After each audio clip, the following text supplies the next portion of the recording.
आज आहे आगीच काढायचा दुसरा दिवस. अरे बघू शकता इथे 70% काम झालेलं आहे.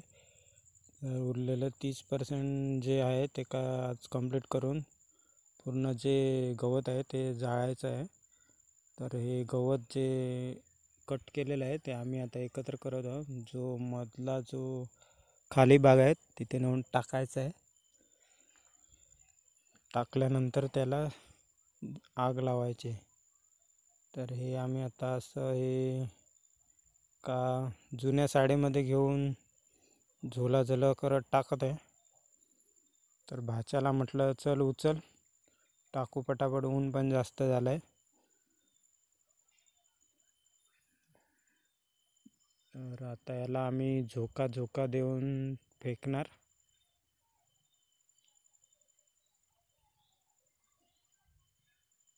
याला दिला झोका आणि म्हटलं जा तुझ्या जागेवर. असा गेला तो आपल्या जागेवर.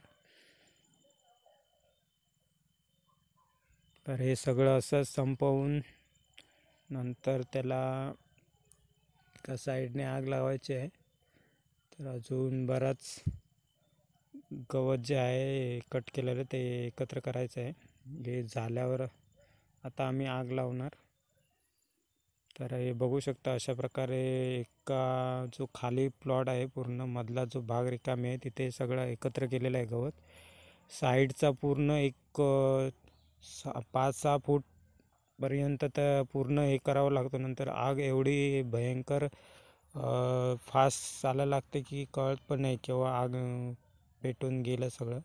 तर सध्या आम्ही एका साईडनेच आग लावलेली आहे.